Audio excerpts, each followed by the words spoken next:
There is a lot going on in the world right now, a whole lot. But I want to start tonight with these new images that we have from the Olympic Games. That is Team USA competing in women's basketball against the nation of Belgium. And the person you see in the center of your screen is U.S. Olympian Brittney Griner. Brittney Griner helped lead the United States to victory 87-74 against Belgium. And the reason that was possible, the reason that Brittney Griner was able to represent the U.S. in these Olympic Games and help the United States claim victory in women's basketball was because of a real feat of diplomacy by President Joe Biden. It was February of 2022 when Ms. Griner was detained in Russia on trumped-up charges related to cannabis products that were found in her luggage. By August, Griner had been sentenced to 9 years in a Russian penal colony. But just a few months later, in December of that year, President Biden announced that he had negotiated an historic prisoner swap, securing Brittney Griner's safe release. And that is why Brittney Griner was able to play for Team USA today in the Paris Olympics. But Brittney Griner was not the only American prisoner being held in Russia. And so the Biden White House worked to use the momentum from that Griner deal to continue negotiations for other hostages. There was Paul Whelan, a former U.S. Marine who was arrested on espionage charges in Russia back in 2018, charges that the U.S. and Whelan both denied. And there was Vladimir Kara-Murza, an American green card holder and a longtime free press advocate in Russia. Viewers of this network may remember his arrest in 2022 and what appeared to be an attempt by Vladimir Putin to silence one of his biggest critics. Putin would go on to take even more prisoners, people like Evan Gershkovich, an American journalist working for the Wall Street Journal, who was arrested on yet even more trumped-up espionage charges, and Alsu Kurmasheva, another American journalist who was arrested in August of 2023 for failing to register as a foreign agent. All of these people were being held as prisoners of the Russian government until today. Today, in an historic series of negotiations, President Biden secured the release of all 4 of those prisoners as part of what is just a remarkably high-stakes multilateral negotiation. In total, 24 people were released today, 16 held captive by Russia, and 8 by the U.S. and our European allies, in the largest prisoner swap with Russia since the Cold War. That on its own is extraordinary, but the details of how this all came together are really something. For years here in the U.S., families and friends and employers of these American prisoners have been advocating for their release. In particular, the staff of the Wall Street Journal have been pushing relentlessly and publicly for the return of their colleague, Evan Gershkovich. The plight of Mr. Gershkovich even became an issue in the presidential election.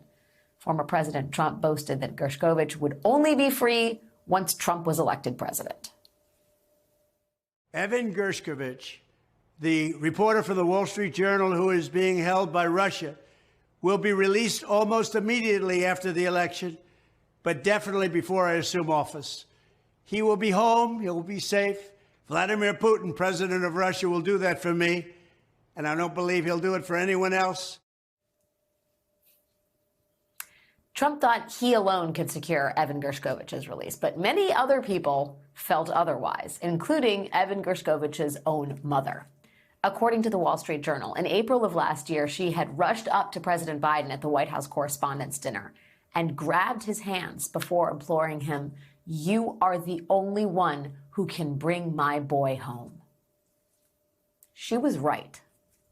Not only did President Biden secure the release of Evan Gershkovich and the other hostages, Biden did so using a careful and skillful strategy that Donald Trump and probably a lot of other politicians simply could never pull off.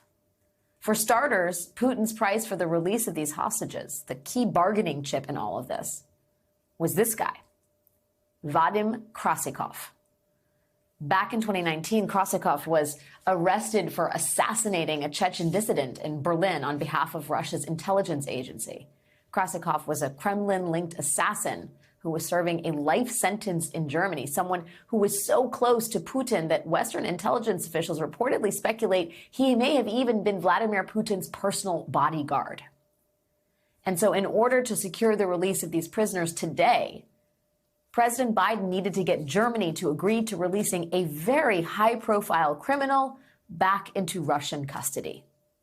That is not something the German government was eager to do in order to free, by the way, American prisoners.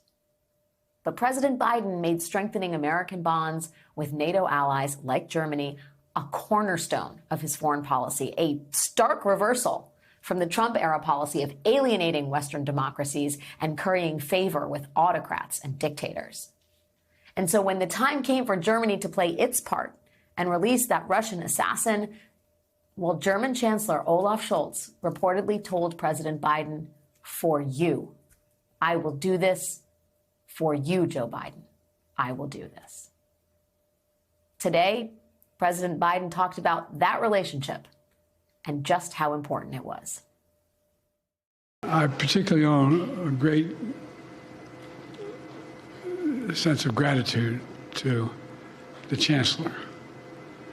The demands they were making to me required me to get some significant concessions from Germany, which they originally concluded they could not do because of the person in question.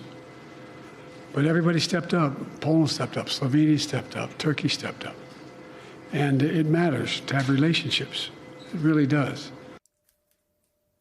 According to the reporting we have, President Biden first started working to secure support from those allies in the summer of 2023. And by early 2024, it looked like a deal was coming together. But then the whole thing nearly fell apart. One of the prisoners who the U.S. and Europe were hoping to get released as part of this deal was Russian opposition leader Alexei Navalny. But just a week after Biden secured Germany's support, Navalny mysteriously died in a Russian prison, prompting global outrage. Biden then dispatched his vice president, Kamala Harris, to help make sure that this arrangement with Germany and all these other allies would hold. According to NBC News, at a February meeting with Chancellor Olaf Scholz, Harris and Scholz discussed the prisoner swap that the U.S. was working toward, and she raised something President Biden had recently discussed with the chancellor, that Germany's release of Vadim Krasikov was a critical component of getting a prisoner swap with Russia. A White House official said Harris moved the ball forward significantly in that meeting. The official also said that Harris's meeting with Slovenian Prime Minister Robert Golob was arranged specifically to try to help bring Slovenia on board with this multi-country prisoner swap. So these meetings continued for months. And then on July 17th, the Biden administration got the news that the deal had finally come together.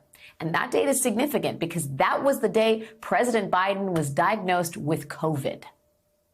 4 days later, on Sunday, July 21st at 12:45 p.m., President Biden was on the phone with the Prime Minister of Slovenia, hammering out the final details of this deal. And that date is also significant because just 1 hour later, President Biden released this statement announcing his exit from the American presidential race. Imagine for a second the kind of focus and fortitude it takes to be working on these kinds of high-stakes negotiations at the precise time that you are making the most difficult decision of your political career and, oh, by the way, also recovering from COVID. Imagine what would have happened if it was Donald Trump in that situation.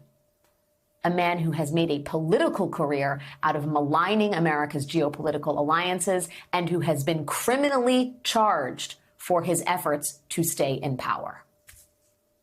This act of diplomacy was possible only because Joe Biden is the president.